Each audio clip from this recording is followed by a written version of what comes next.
think that is part of why my style would be considered quite unique is because there's so many different influences. First of all, my mum would be my main influence You because don't say. yeah, I mean, like, it goes without saying. I still have her vinyl actually. I keep that dearly.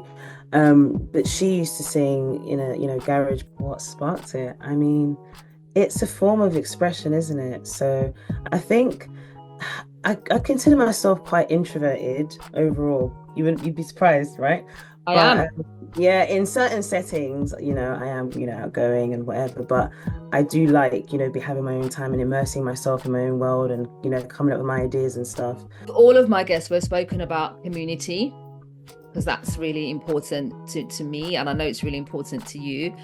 And so I want to talk about sort of community impact in the audience.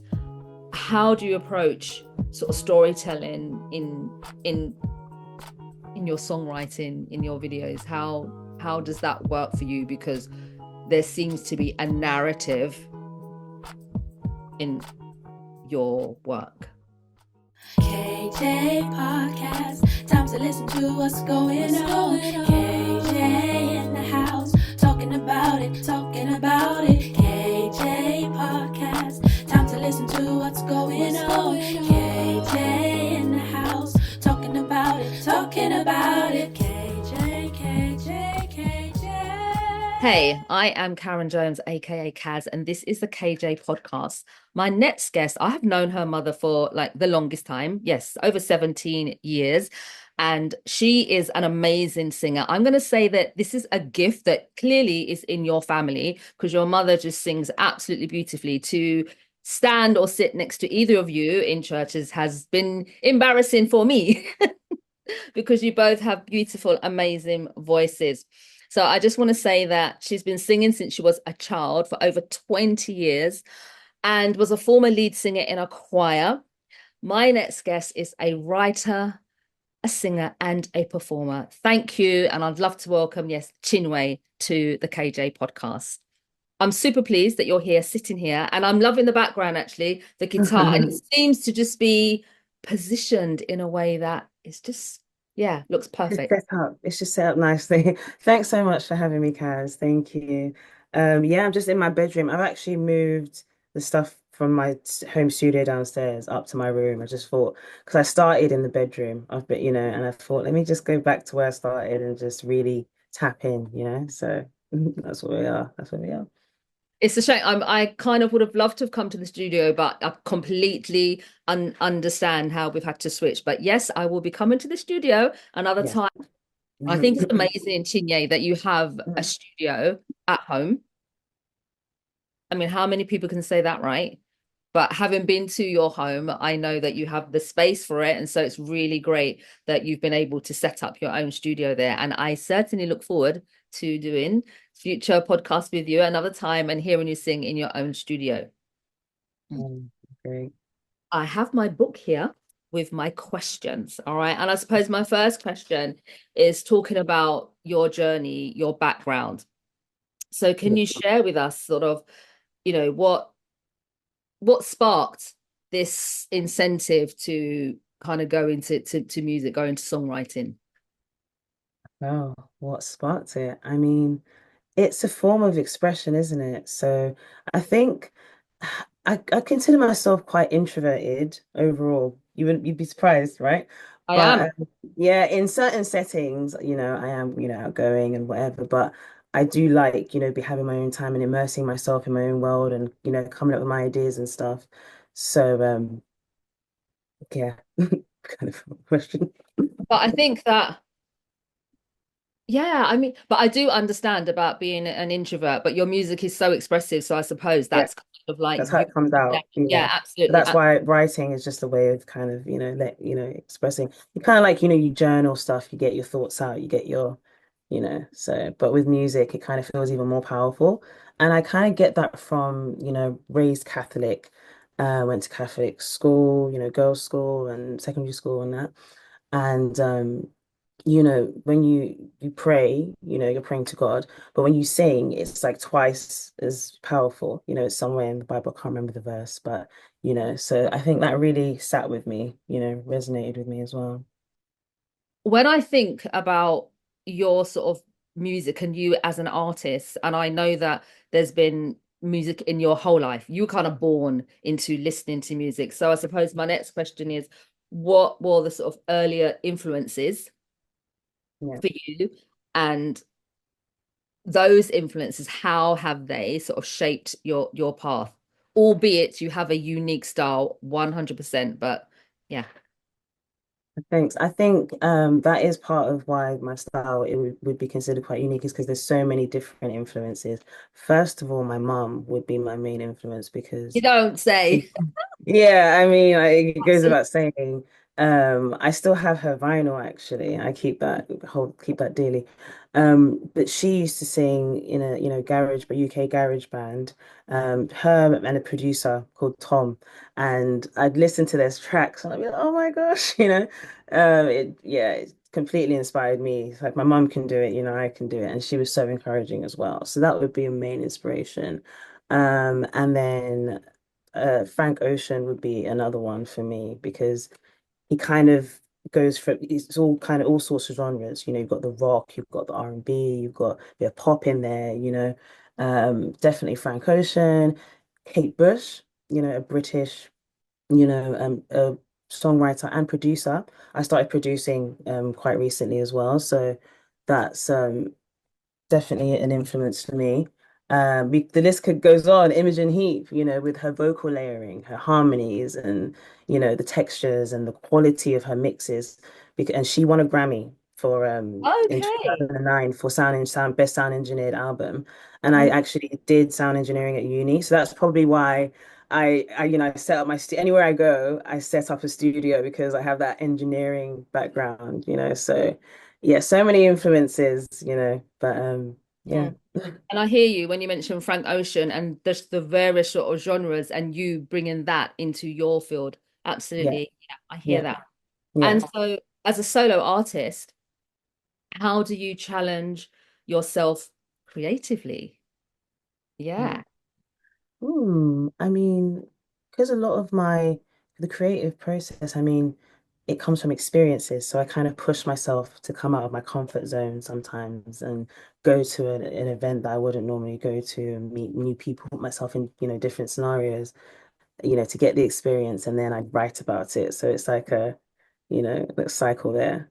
That's Yes. that's one way I challenge myself. And so, but hearing you saying push yourself, I'm Yeah. wondering how do you push those boundaries? But it Mm. sounds like it when you're sort of pushing yourself outside of your comfort zone. So tell me more Yeah. about pushing that boundary. There's an exhibition that I went to a few weeks ago, and it was like a immersive sound kind of thing, and they were using like you have the virtual reality goggle things, and Oh, you can yes. kind of it really immerse yourself in the space. And I thought at first but a friend told me about it, and I thought, oh, this is kind of sounds right up my street, but at the same time, oh, what's going on here? And I went and I loved it, absolutely loved it. So it's trying new things for sure, definitely trying new things, being open-minded. Hmm. And that's really inspiring to try new things because so many of us, myself included, you just don't want to step out of your comfort zone. But I think Mm-mm. as artists, for you to sort of grow and develop, it is about those challenges and saying, okay, yeah, well, keeping your boundaries safe. But actually, sometimes when it is about challenging, you need to kind of step out of that comfort zone to really push yourself and see. And also, when you talk about having these virtual glasses or goggles on, Yeah, yeah, yeah, it allows you to immerse in something that is different. It allows you to sort of visualize yourself almost on another level and develop your yeah, own skills and talent. yeah, yeah, and see someone else's perspective as well. Yeah, So. yeah. And I want to go back to the sort of unique style, and you've spoken about the influences. Mhm. Is a unique style because when we listen to your music, there is soul, there is R&B, there is rock, there is jazz. It's just encompassing everything. Mm. And how do you do that? How do I do it? How? I mean, How do you do it's to the point where it's almost genreless. It doesn't have a genre because it's just got so many different elements. I just go by feeling, honestly. It's just I'd start with one track and then, I go, okay, that sounds good. And then something else comes to me and I just lay it down. And before you know it, you've got like 10 tracks and it's a song. It's That whatever sounds good. that is such an artist phrase. Just I just lay it down. What has been your biggest breakthrough? Yeah, your biggest breakthrough moment in your journey. Hmm. Yeah, this is an interesting one. There's been quite a few different ones, but this one's a bit different. I think this one for sure is when I kind of like realized that, there's pros and cons to things. So it's great being so versatile and diverse, but at the same time, you're challenging, oh, you're putting you're dipping your toes into so many different things. Sometimes it's good to kind of focus on one thing and really go run with that. So my biggest breakthrough moment was when I realized I don't have to stick to one thing, to be honest, because there are artists who have, done so much, you know what I mean? They've done also, oops, almost spilled my my water, done so much, and I can do as long as I'm being authentic to myself, to my experience, it's fine. I don't have to adhere to, an industry standard. I just have to be true to myself and to my purpose as an artist. Mm. It's interesting because having had someone else on the podcast say that about being authentic and being true to yourself. Yeah, that's quite important. And I suppose when you are true to yourself, Mhm. how does that allow you to shape your music? It just all kind of connects, doesn't it? Because maybe I'm being a bit, airy fairy, but I think people can hear it, whether it's consciously or subconsciously, you can hear when someone's being honest and genuine. It's just coming from the heart. It's a bit more raw, it's a bit more unapologetic. So that would be my answer to that. Yeah, not having to apologize. Love it. I suppose my next question is to describe what is that sort of creative process for you? So right now I'm really tapping into my roots, where I'm coming from, where I am right now and where I'm trying to go. And I would say that again, being raised Catholic has it's definitely a community that that has shaped a lot of, what I do, where I stand. Um so I'm working on a project, my first EP, official EP. Got stuff on SoundCloud. And it's quite spiritual. I wouldn't say it's gospel. I wouldn't like again label it at the moment because I'm still, making it. But it's quite spiritual because it's speaking to, the high power, and my own personal relationship with God. So I am quite excited for with this project. I'm enjoying making it. It's quite emotional writing some of it. But I'm enjoying making it. I think that's part of the whole process of making a project as well. It's the process. Again, it's the process. Um, and then you hear it in the finished song in the end. It's quite exciting. Excellent. Yeah, I'm definitely saying an amen. Tell us again where we can find it. You said SoundCloud. Oh, well, we can find my yeah. So you can Absolutely. find so you can find my my covers, some original demos and singles and remixes that I've put up on SoundCloud, and that's soundcloud.com/Chinyé420. Great. That was great. Thank you to Mhm. just get it out there so we all know exactly where to find Chinyé's music. People do find it. It is amazing. And so moving on from that, when you're talking about this creative project and what it means to you, I suppose my next question is, how do you approach a new project? Do you know what I mean? Where does this sort of creativity come from? You've mentioned your spirituality, your religion as a Catholic, and that being really important to you. So I'm wondering, how did this approach come about? How did new ideas come about? New ideas come about again, part of being introverted, you're kind of in your head a lot, and a lot of thoughts, a lot of ideas going just 100 miles an hour. So I would have a thought, I have an idea, and I've got a conversation with myself on WhatsApp, and I just write the idea down, write the thought down, or whatever it is. send myself a link, a picture, whatever. And then I get in this next time I'm in the studio, I open that up and I, continue with the thought and see it through. Sometimes it comes out as a guitar piece, sometimes it comes out, in writing or comes out in a poem or I've actually just picked up painting as well. So it just depends. I'll have an idea and then I kind of execute it, however it flows, I guess. Mm, interesting, interesting. You know that idea about when you're having like a WhatsApp conversation with yourself? I do Yeah. that. So Yeah, yeah, I, it's great. Great minds. Great minds.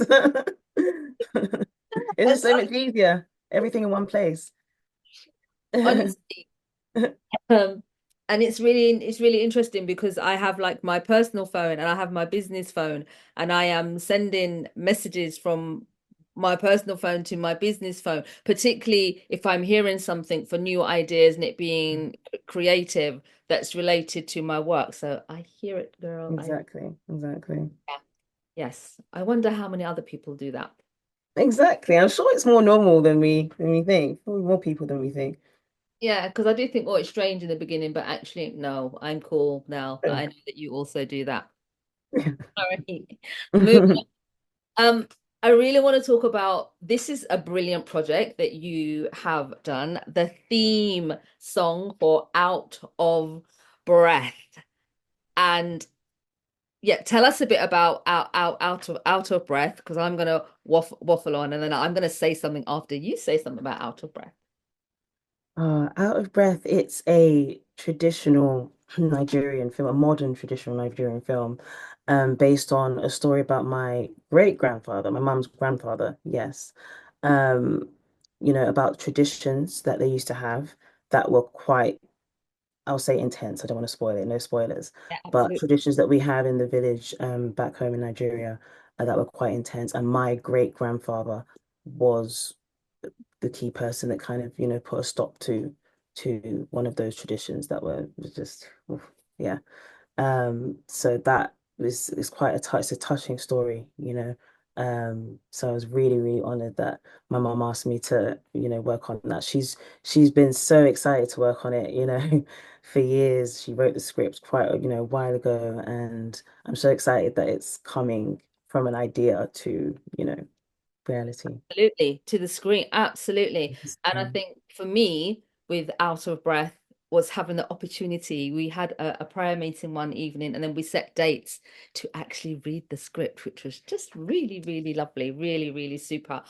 So for you to have the opportunity to write a theme song for Out of Breath, what was that experience like for you? Again, it was lovely. It was a really good experience, and I learned so much. And I feel just really confident, and I really believe in this film. I'm really excited and just so proud of my mom with this one for sure.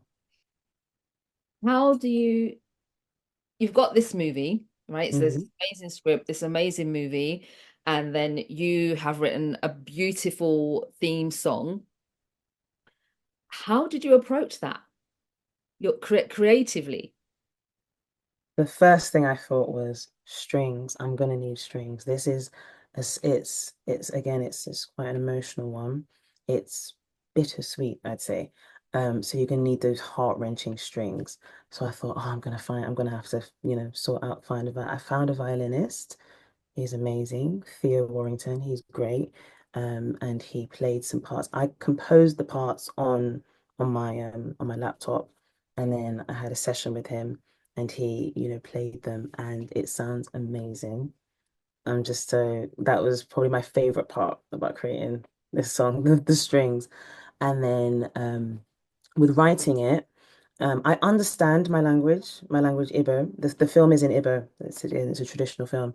I understand my language, but speaking it's a little bit tricky. So I wrote some stuff in English that I thought, would make sense for the film, and Mum would translate them for me. So we kind of did it together, and then yeah, recorded it in my home studio. Um, and yeah, mixed it as well, did the sound engineering as well for it. Mhm. Yeah, definitely, definitely a piece of work, a piece of art work, Yeah. 100%. With all of my guests, we've spoken about community because that's really important to me, and I know it's really important to you. And so I want to talk about sort of community impact in the audience. How do you approach sort of storytelling in in your songwriting, in your videos? How does that work for you? Because there seems to be a narrative in your work. Yeah, I think for me, what's most important with storytelling is just making sure that you you are translating how you feel and you're getting the audience to feel that the same way or to know that that's the feeling. So it's more so about how the piece is making you feel. So again, the sounds and colors and all of that really matters to me. Um, that's how I would approach it. Yes, as I was saying, there is a sort of a narrative in all of your writing, and there is that storytelling element. So for me, I'm wondering what can we expect from future videos? You can expect capturing simple things, capturing everyday life, capturing reality, but in a way that maybe you could say is a bit romanticized, is a bit just appreciating things more, I think. Just finding the beauty in the little things, the joy in the little things. You're going to see that in visuals. Mm, I like that. The beauty in things and the joy in things. For me, particularly since the pandemic, sometimes we forget, and with all what's going on in the world, we forget to just take a pause and appreciate the beauty and some of the simple things, Yeah. Yeah. whether it's a change in colors of leaves or something you may see. Colors. Yeah, yes. So it sounds like that we can expect your narrative to give us that joy. And from that joy, for me, I'm going to say there's hope in what you are presenting. Right, hope so. Yeah, okay. So what do you think makes a story truly in impactful? When we talk about, yes, bringing joy, but what would you say is, okay, this is something, or this is a video that actually can come to life, and it can impact others? I mean, Out of Breath, we've spoken about that in the video, how that definitely is impactful. But for you, just generally speaking, what is that like to what makes a story truly impactful? I think what makes a story truly impactful is how it affects people, how you showed someone and how they tell you how it makes them feel or what it reminds them of or what it might give them confidence to do something, to try something new with their hair or again, it could be little things, it could be something, big, whatever. But I think it's how it affects people. That's that part, I think. Yeah, their takeaway, what they take from it Yeah, and yeah, learn from yeah, it. I yeah. hear that. Okay, we are at the point where we have SQ. the signature question. And Mhm. when did you realize that self-care was important, and what changed for you? Mhm. Definitely my mid 20s. I feel like it's almost like a second kind of puberty. You kind of you mature a bit more. I think that's when your brain fully develops, isn't it? But you mature a bit more, and I was just realizing a lot of things. I was seeing, noticing a lot of patterns and things in my own behavior and other people's behavior, and I was kind of battling, certain kind of mental stuff. So I thought, you know what, I need to take a step back and make sure I'm okay before so that I can show up as my best self for everyone else. I've got three little sisters, just a bit more personal. I've got three little sisters, and sometimes you kind of want to just, be there for everybody, but sometimes you have to, you know, focus on yourself, make sure you're okay. Mm. That's when I noticed, okay, I've got to do my self-care, make sure, I'm taking time out to just relax because I can get very tunnel vision and very obsessed with stuff, especially when I'm excited about an idea. I can kind of go, go, go, go, go. So yeah, I definitely realize I have to like take it easy and self-care and get beauty sleep as well. Beauty sleep is important, getting your 8 hours. Mhm. Yeah, I'm so pleased you said that about particularly as an artist that you are taking, that pressing the pause button and Yeah, recognizing that you need to rest and implement those strategies for yeah, your own sort of self-care. Absolutely, yeah. 100%. Okay, we are starting to come to a close, and my next thing is finally, what would you like to say to our listeners? Sort of what's their takeaway? You were saying about us being able to take away something and learn from it. So what is their takeaway? What is your words of wisdom, Chinyé? Ooh. What are you passing on? Um, there's so many things I can say. Right. Okay. I want people to know that your uniqueness, is your strength. It really is. Um, it doesn't matter what you're making. You can be making art, you can just be living your life. Your story matters, I think, and it's just about embracing the journey, all the imperfections and all of that. And don't be afraid. It's not letting fear get in the way of you sharing your light with the world, I think. Spoke perfectly, perfectly. Thank you so much. It's been an absolute pleasure and an honor to meet you and to hear your story that you have shared your narrative with us. So everyone, you've been listening to the KJ podcast. I'm super, super pleased that Chinyé has joined us today. So please subscribe and as I say, take great care of yourself. Thank you. Thanks. Bye. You've been listening to the KJ podcast. We'd like to extend a huge thank you to our guest. Post-production editing by Chantal Mattis, KJ jingle by Zenya Adunwo, and voiceover by Benu Ambassador. Finally, as Kaz would say, take great care of yourself.